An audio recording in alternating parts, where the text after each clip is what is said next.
What is up, YouTube?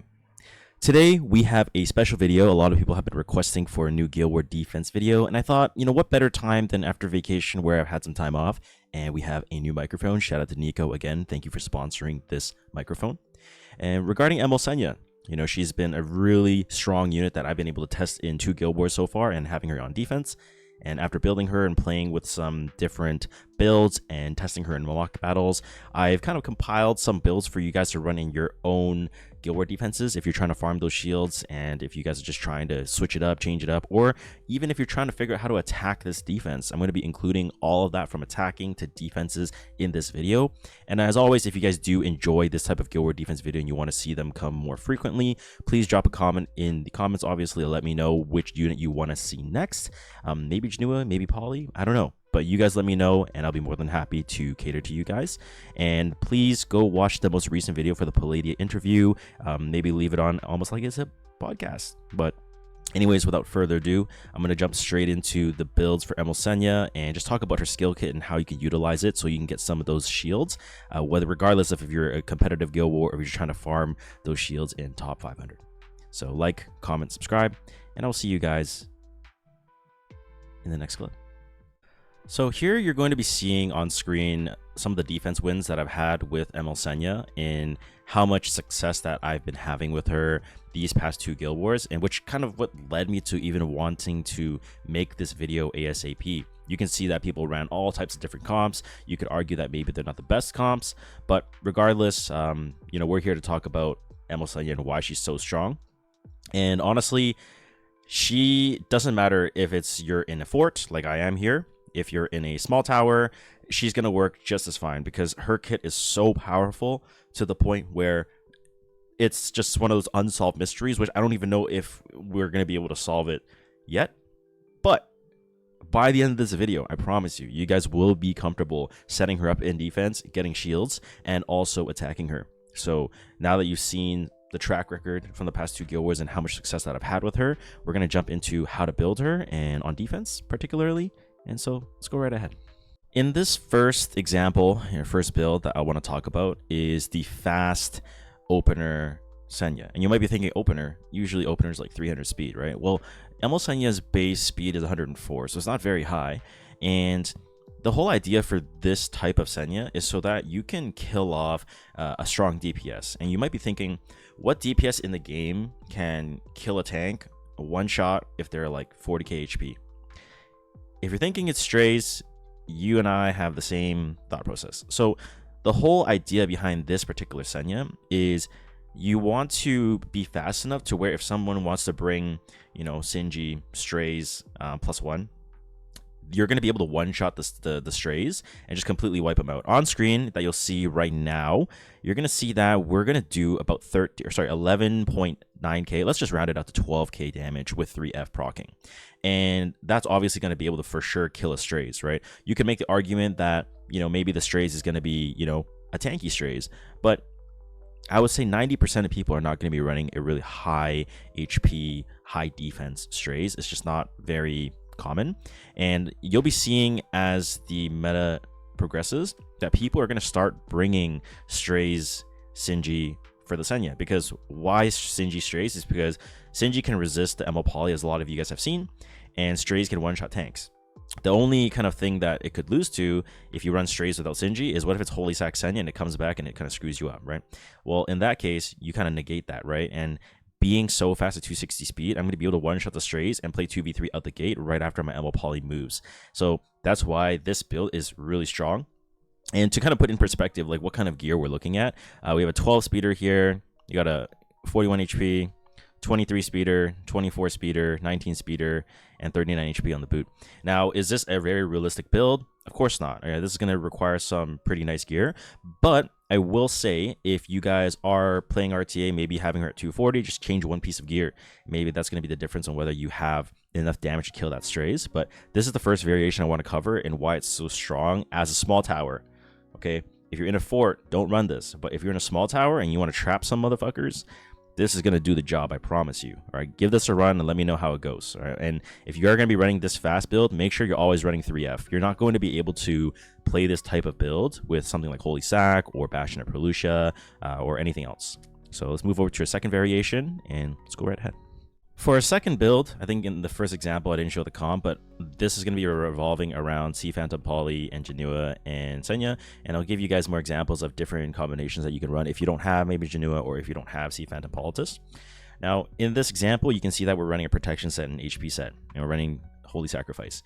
Now, what is the reason why we're running this type of build? So, protection set obviously adds another layer of complexity to your defense because Genua is going to open up with a 12% barrier of 39k HP. I know it's not exactly 39, but we're just going to round up. But basically 12% of the 39k, I'll just populate it on screen. That's going to maybe make the difference on whether or not, you know, someone maybe running like a Karina or someone running like a Lethe or whatever. And maybe it doesn't actually, you know, break the shield. You can play stuff like Spatial Temporal with your Genua and hide it, and then he's not going to be able to take enough damage. And protection set is always going to be one of those sets on defense where it's going to be a little bit tricky for them to navigate, right? Because with Genua, there's so many different options you can run. You can run an ER Genua, you can run a fast Genua on RNL, you can run something on MLDB or Shepherd of the Hollow. The possibilities are endless, and which is why I think if you do want to run something in a fort or a tower, you can run a protection set Senya. Now, I don't expect everybody to actually have a protection set that can give you like, you know, 39k HP, but it doesn't have to be, right? Whether you're 34, 35, 36, you know, whatever the case might be, it's still going to be good. But this build is not going to be relying on any speed. And the reason for that is because ML Poly is going to be able to, you know, pull with S1, you have speed buff, and you're going to slowly chip them away. But if they can't kill the Senya, guess what? If they try to kill the Genua first, which is obviously a really big problem, as he's the main damage in this comp, he's going to come back with a 10k barrier. And if you don't proc his immortality, guess what? That S2 is going to get refreshed, and you're just going to be causing so many more problems for the attacker that they may not be able to deal with it, right? Which is why I've seen a lot of success with the protection set, not just myself, but from some other guildies. So if you guys are considering running protection set, do it. And make sure you don't run speed boot. Make sure you run HP boot. This is going to be the most important. And just stack as much flat HP as you have, right? You can see that I have a ton, like 600 there, 600 on the other one, 35, 223, and just run as much flat HP as possible so that you really get those numbers up. And man, can I get some crumbs so I can triple S this? Please smile. Thanks. Let's go to our variation number 3. Now for our third variation, we're going to be running a bit of a hybrid, I guess. It's going to be not exactly the fastest that you can make, but it's going to be almost like an RTA version, right? So I know a lot of people play RTA. They don't take Guild Wars seriously, which is totally understandable. This is kind of be one of those builds that are for you, in my opinion, where you're around 220, 230 speed, as much HP as possible, and you're running Bastion of Perlucia. And the whole reason for this is you could put this on an HP boot on speed set. That's totally fine as well. It's totally up to you. Don't copy everything down to a T, but the Bastion of Perlucia is going to give you a 27% barrier, which is, in my case, because I'm plus 24, that's going to be a bigger barrier than actually something from a protection set would for the Genua. And if your purpose is to really keep that back unit protected, whether it be a Genua, whether it be, you know, any other damage dealing thieves or whatever you want to add there, it's going to give that extra survivability because you can really piggy off of ML Senya's S2, which is basically just going to give them like another 10k barrier, right? And the fact that you have so much speed, when you get that S3, you're going to recycle so fast with Rage that, and the enemies obviously potentially speed down, you're going to be able to cycle so much to get another S3 off and another S3 off and another S3 off, because if they don't kill that Genua, it's going to be really hard for them to beat the rest of your comp. So definitely give this a try. You can switch this to 3F if you want to, but personally, I will also say I've never run this variation yet, but I have pulled this on my alt account, so I will be trying that and I guess reporting back to you guys maybe in a future video. But this is definitely something that will work if your main priority is protecting the backline unit and giving them the extra survivability that they need. So let's move over to another variation. All right, so for this next variation, it's going to be definitely for a trap, and I think a lot of you guys that are in small towers, I do recommend you guys give this a try. And before I talk about Senya, I want to talk about the rest of the team. So for this Senya to work, you're going to need a Sea Phantom Politis on your best speed gear, as much HP as you can have, and you're going to be running Glow Wings 21.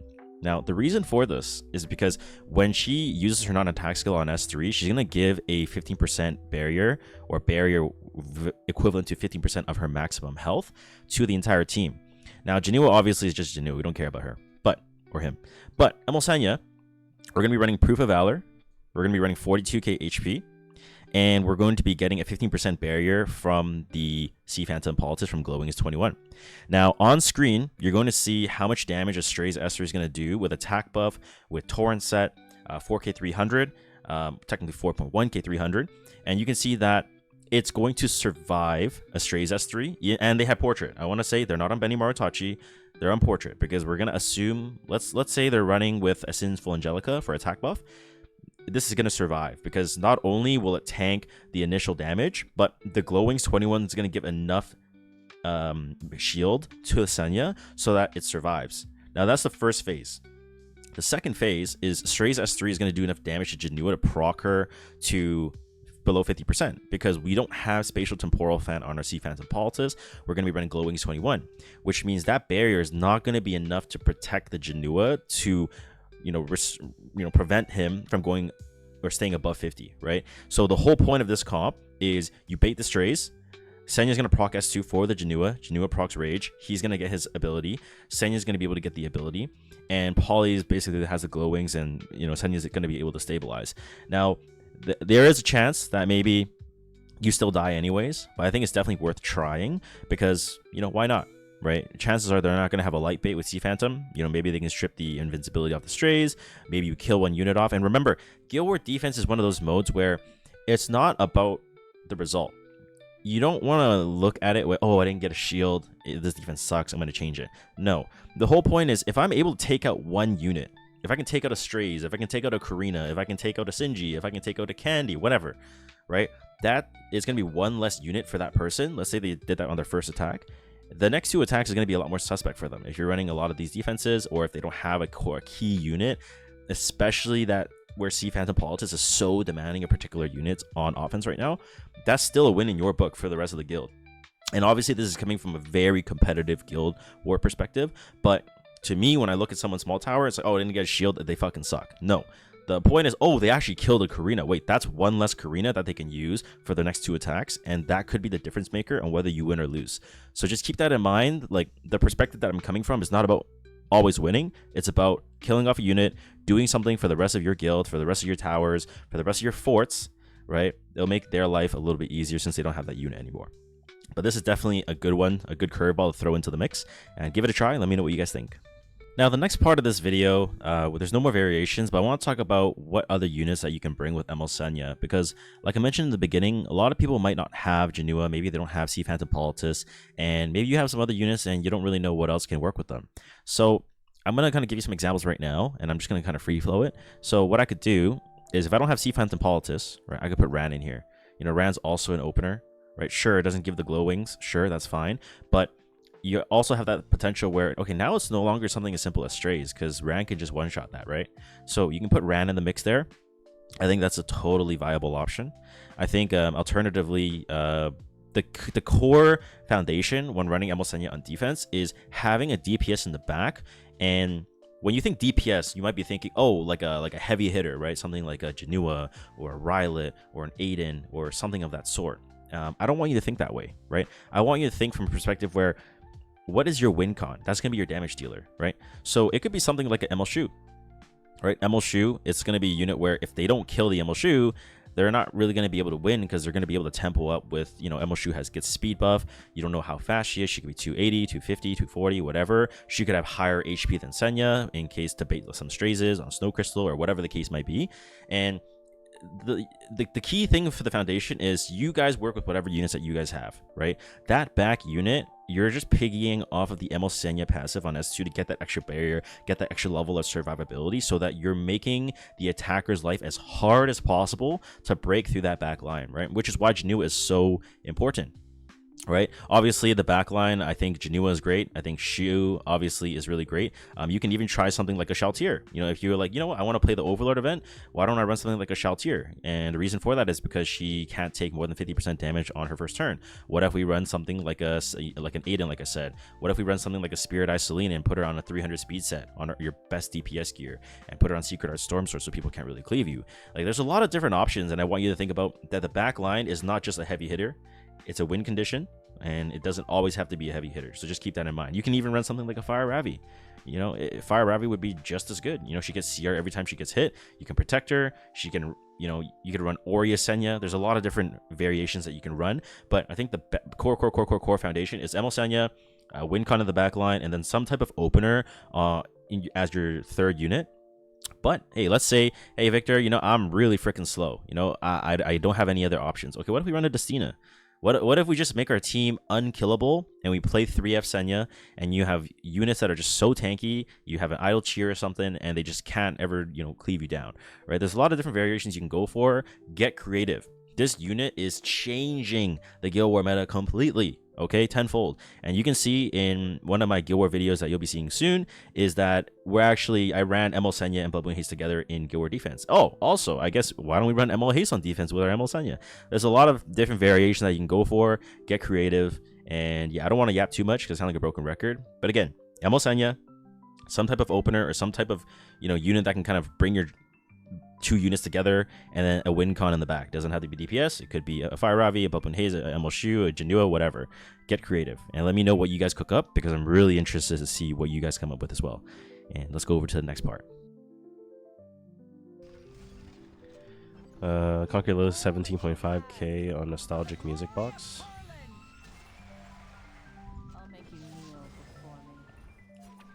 So the main target here is to kill the Bubble and Haste first, because if I give the barrier, he can just revive back, which is obviously kind of not ideal. The more that I think about it, I think Rana is kind of probably better on like a cleanse artifact, but not much can be done about that now. Okay, so let's just put S3 up here. And because we know the Conquer Lilies is 17.5, that means the LCBS one's going to go into him. Got countered by Candy. We get the counter here. This looks like a really high damage Candy. Feels like it. This procs my Senya.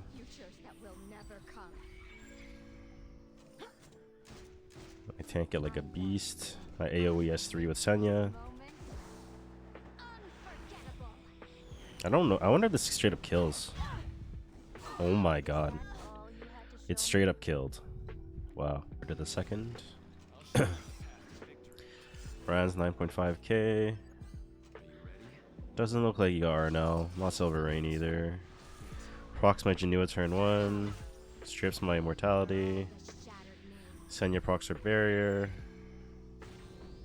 Now in theory this should work. I don't know if it actually will, but in theory it does. So now I'm just going to S1 on the Blood Moon Haste. And since I'm rage attack buff, I'm pretty sure he just dies. Yep. There we go. I have Wind Rider now. I S3, proc the Janua, goes into Yulaha, and then it doesn't matter.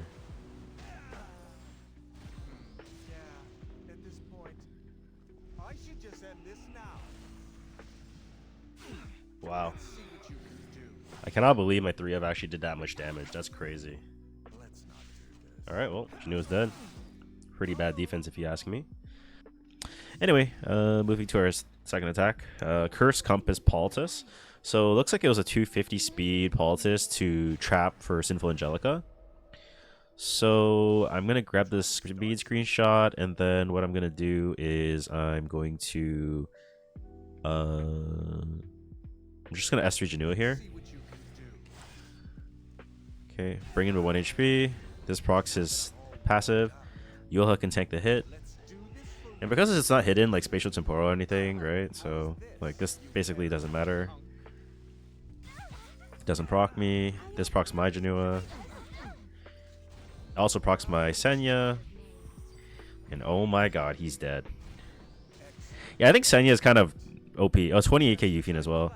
I think ML Senya is definitely kind of broken for Guild War. I'm not gonna lie. AoE S3, kill the Janua. Do 10k fixed damage basically. 14k fixed damage to the Yuffie. I'm gonna S1 get Windrider since I have attack buff. And then second hit's gonna kill Yuffie most likely. Yep, Holy Sack. All good. All good. And S1 should finish with Senya. Alright, so that's going to do it for today's ML Senya video. There's a lot to uncover. I hope all of the defense or build variations that I gave you guys can inspire you guys to put her on your defense and try out some of the different variations.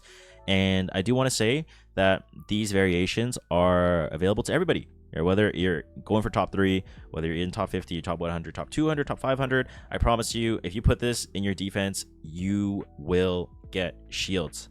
Money back, guarantee, in-game.